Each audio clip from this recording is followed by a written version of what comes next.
ตอนนี้เพื่อนกำลังเกี่ยมอยู่เนาะกำลังเห็ดกินเห็ดลาบงัวลาบมีหลายสิ่งหลายอย่างเนาะ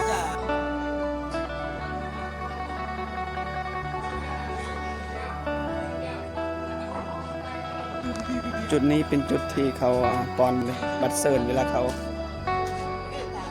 มางานมื้อนี้ตอนนี้ก็คือเพื่อนกำลังจัดงานอยู่เลยพี่น้องเลยไล่โล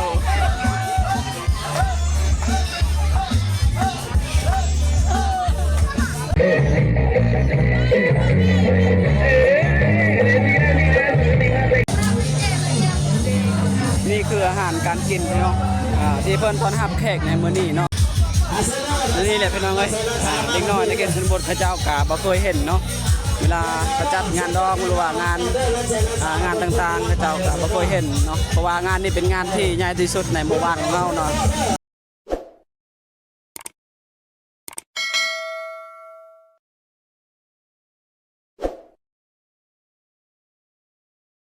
ก็ทักทายสบายดีและก็สวัสดีพ่อแม่พี่น้องซึ่งมื้อนี้เป็นมื้อที่เป็นงานใหญ่เนาะเพราะว่าลูกผู้ใหญ่บ้านเพิ่นเอาเมียเนาะเพราะว่างานนี้เป็นงานที่ใหญ่ที่สุดในหมู่บ้านของเฮาพี่น้องก็คือเพิ่นเอาเมียตั้งแต่คนไกลชุดอยู่เมืองสิโปนพี่น้องเขตเมืองสิโปนนี่แหละเจ้าสาวจะมาประมาณ10 โมงหรือว่า10 โมงปลายๆนี่แหละแต่ว่าบ่ฮู้ว่าแท้จริงเพิ่นจะมาจากโมงเนาะตอนนี้เพิ่นกำลังเตรียมงานเอาจังได้ก็ฝากไปรับชมน้ำกันเลยพี่น้องเอ้ยก่อนจะไปรับชมอย่าลืมฝากกดติดตามเพื่อเป็นกำลังใจในการเฮ็ดคลิปต่อไปเด้อพี่น้องเอาไปรับชมกันเลยพี่น้องเอ้ยจุดนี้เป็นจุดที่เขาปอนบัตรเซิร์นเวลาเขามางานมื้อนี้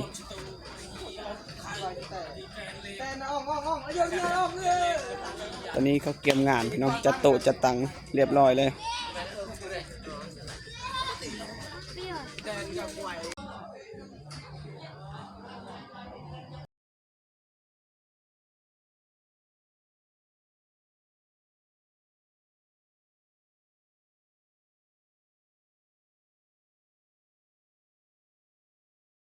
เพราะว่าทางเจ้าสาวเจ้าบ่าวเพิ่นกำลังมาเนาะยังบ่ฮอดครับพี่น้อง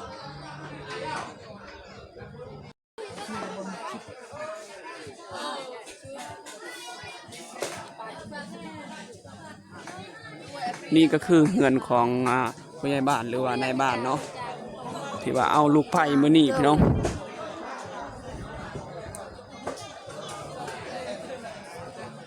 ตอนนี้เพิ่นกำลังเตรียมงานก็คือเฮ็ดกินเนาะ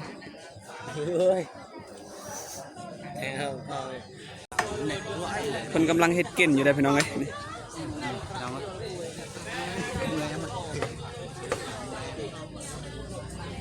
ว่าข้าเจ้าจะเฮ็ดกินลาบเนาะ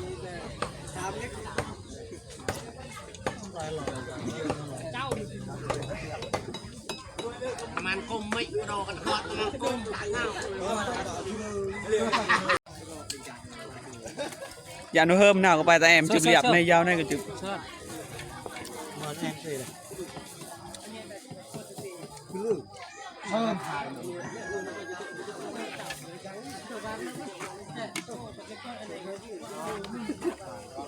เฮ้ยก่อนละบาทเลยยังก่อนละบาทเลย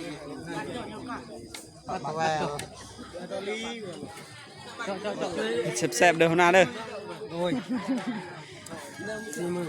บัตรกินเอาไปพี่กันพอเลยเอาละข้าวบัตรเลยใช่ทุกอย่างจะมีหมูตะแบบหมูก็ใช่ก็ได้นะจึงเกจึงงะยังเลยบ่มีจ้าเกจัดง่ายว่าน้องเฮ้ยตอนนี้เพื่อนกำลังเกี่ยมอยู่เนาะกำลังเห็ดกินเห็ดลาบงัวลาบมีหลายสิ่งหลายอย่างเนาะนี่ก็คือทีมงานเห็ดกินเนาะให้จึบอยู่ไปอยู่ประชาจ่าการเรียนหลงสบายดีผู้สาวบานละปีดได้นี่เด้อกินแต่พูงามๆเลยน้อยหนังงัวลายใช่เนาะ ไอ้ผู้ชายคุณการทำสิ ตอนนี้ก็คือเพิ่นกำลังจัดงานนี่เลยพี่น้องเลยแต่ว่าแขกบางคนกับเขาเจ้าเมื่อแล้วเนาะ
นี่ก็คือเพิ่นเฮ็ดกิน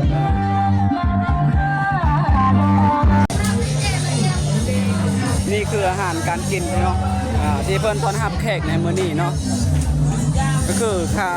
เพิ่นลมงัว1โตเนาะ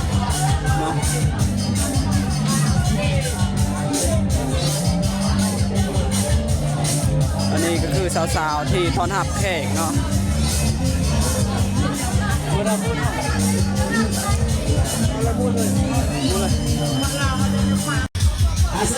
นี่แหละพี่น้องเอ้ย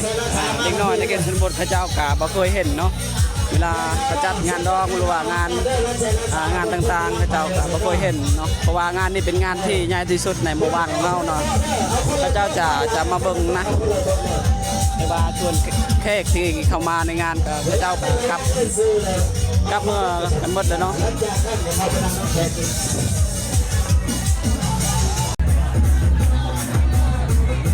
น้อยพระเจ้าบ่เคยเห็นพี่น้องเพราะว่านี่เป็นงานใหญ่ครั้งแรกในหมู่บ้านของเราโอ้ยน้อยมาเบิ่งเบิดเลยเต็มบ้านนี่ก็มีเด็กน้อยหลา